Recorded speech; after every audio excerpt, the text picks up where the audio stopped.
Hey everyone, Rascal here. And Mama, welcome to day one of our Lego DC Comics Week podcast. We're starting off the week with Lego Batman, the movie, DC Superheroes Unite. Man, that's a mouthful.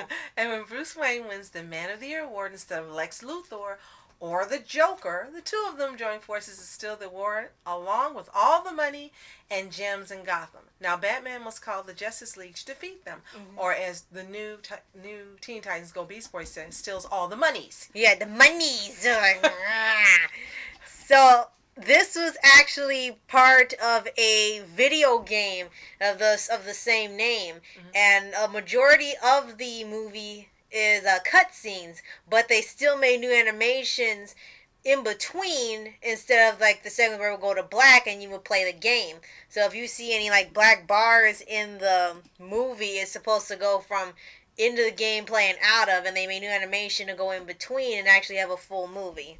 What was pretty great about this is that if I did not know this, it looked like an actual animated movie, and it was really good. It was the closest in content to actually watching a live action DC movie. Right. And the tone of it, because this was before the Lego Batman stuff started, taking off. I mean, you had the games, you had the toys, you still had that little spin-off. But as you see now, it has this tone, of course, where it's a lot of comedy, but there's still action, and the tone is different. And here, it acts like just like any other Batman movie, as if it wasn't Lego at all. This definitely, I would say, out of all of the DC Lego movies we've seen, this had the most action of any. And again, it was the most like a live action movie, which was really great. Right. Especially with the music score in it. We know it's from the game, but still, there was a lot of effort than it should have been in this one. There was, like I said, in the score of the film, you hear in the background the animation, the level of the plot, how much it escalated. And, of course, the voice acting choices they chose for all the characters. Some of them you recognize from the other DC movies, like Troy Baker is still a Batman. They kept Clancy Brown as Lex Luthor, and reminiscent of the the Justice League series. Right. And yeah, quite a few other voice actors like Travis Willingham, Laura Bailey, and quite a few others. But still, you're really focused on the story. Yes, definitely. So, I don't think we've ever played the video game this is based off of. Because this was purchased quite a while ago. We own it, but it was purchased a while ago. And I do not remember if it was a gift or we just got out of the store or something. I'm actually not entirely sure. But either way, I'm glad that we own it. Well, looking at it, definitely the gameplay had to be amazing.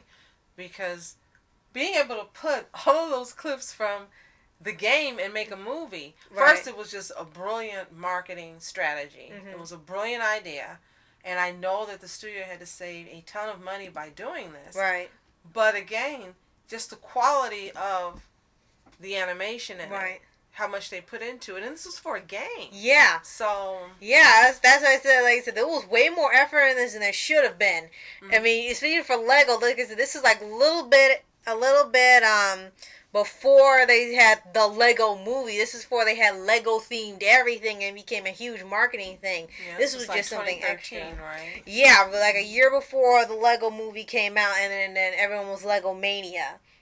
As for the rest of the Justice League, they had Martian Manhunter, they had Hal Jordan Green Lantern, they had Cyborg, of course Superman, and Wonder Woman. And Travis Willingham actually did Superman this time. Yes. And I've seen him in the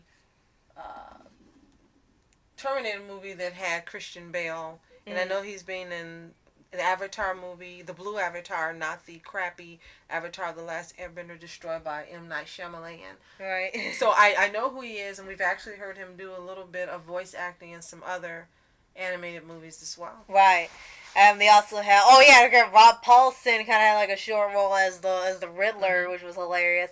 And O'Brien Bloom was Cyborg, and they had Steve Blum as Bane and the Penguin. I thought was pretty interesting was Cam Clark not only voiced several characters, Hal Jordan, Green Lantern, a Martian Manhunter, but he also was the casting and voice director, so he kind of got a little upgrade. Right. He's a little extra here. You want to do a role here. And we also had some bonus features included in the DVD, which we'll get to in a minute. But as far as he said, the plot, it was really, really good. You could have put that whether it was for 2D animated or Lego. It didn't feel like a Lego one. And it's in the best way possible because you could take it seriously.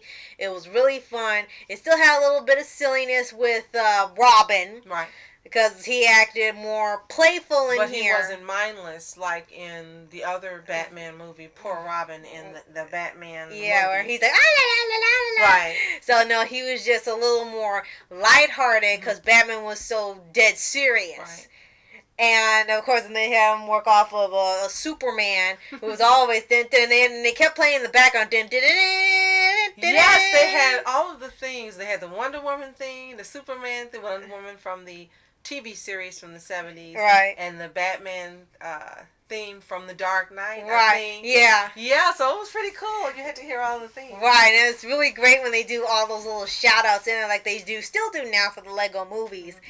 And, of course, you got Joker, and even though it's not Mark Hamill or the ones that you know playing it, this person, Christopher Corey Smith, still did a good job playing him. Now, here's the thing about this movie. We also have seen Gotham City Breakout, which we've also done a podcast on. Yeah, you'll see later. This game was more like a Gotham City Breakout than Gotham City Breakout. Yes, you'll see if you'll see later on this week. For that theme podcast, the title is not true to what happens in the movie, but this actually is an actual Gotham City Breakout because it's exactly what it says. So, yeah, they should have just probably taken part of this or just went off the arc of this movie and made Gotham City Breakout. Right. They broke out of Arkham. Right. And you had all the little ones like Harley Quinn, Riddler, Catwoman, Bane. Even though they all didn't get to speak, you still have the entire Rogues Gallery there. Right. And you got to see all the chase scenes, which was funny. And he even had this little device Joker made where it could take apart all these little black Legos. And everything Batman had was black, so he was surprised he didn't fall apart. Right. And the whole point of Luthor teaming up with Joker was that so the people will vote for him for president. Since he didn't win Man of the Year and he felt cheated, he was running for president. And he wanted to use Joker's gas that would make everybody vote for him and he would win a landslide. Not gonna happen. And another thing, like you pointed out many times when we watch these movies or shows and they team up with Joker, is that when you team up with Joker, he will backstab every single time. Exactly. And for some reason, no matter how many decades go by, these villains actually believe that they can control or make deals with the Joker and he will honor any agreement. He doesn't honor anything. Right. And they never learn. Right. It's like, quit teaming up with the Joker. You're going to get burned every time. Always, right. Now, as you were mentioning earlier about the special features, this is one of the best DVDs we've had with special features because they had 2 episodes, actually, from the Brave and the Bold. Yes, which series. We have never seen. But these 2 episodes were fantastic. And now we want to see the Brave and the Bold. Yes, it was on Netflix at one point, but unfortunately we did not get to see it in time. That, along with Batman Beyond and some other stuff that we had seen, were taken off of Netflix because of the incoming DC Universe things they were going to have years later. Right. But we did see that. There were 2 episodes of Brave and the Bold. We had some bonus features on when they had a contest for some Lego stop motion movies that were like 2 to 3 minutes long, and who was the winner, how to make one, and interview the kids. And then they also had a bonus episode of the Teen Titans, the one called Overdrive. Right. Both great episodes, and again makes us really want to see this series now. Right. So it being made in 2013, we're sure that probably a lot of you have actually seen this movie.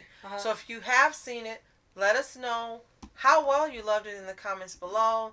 What were your favorite parts? Did you even watch the 2 episodes we're speaking of in the special features? Right. And last but not least, if you've seen The Brave and the Bold, and do you recommend that we watch it?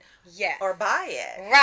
Right, because we definitely want to check it out after seeing the Very interesting tone it takes, and is vastly different from the other versions of Justice League or Batman that we have seen in the past.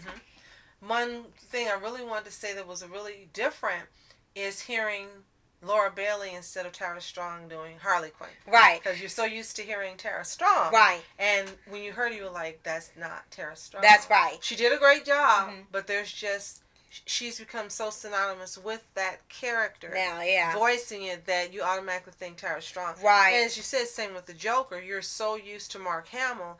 Before him, in a couple, I think it was Kevin Michael Richardson. But you associate Mark Hamill with the Joker now. Right. So they both did great jobs in appropriating the characters. But you definitely could tell the difference listening to them. Exactly. So, if you haven't seen Lego Batman, this one, the video game one, if you haven't seen it, we definitely recommend it because it's definitely the most action-packed of all the versions and just a very awesome idea that DC had to deliver on DVD. And, lastly, if you've played the game, let us know how the action is and how much you liked it. Yes. Yeah, always looking forward to fellow gamers as well. That's right. So, thank you so much for watching and tune in tomorrow for our next Lego DC podcast. I'm Mask Entertainment. And I'm Mama Entertainment. Have a toontastic day. Peace. And reporters sitting, flashing lights, trying to walk around, man, who the hell are you? What you wanna do? Well, man, it's on you. Man, it's on you.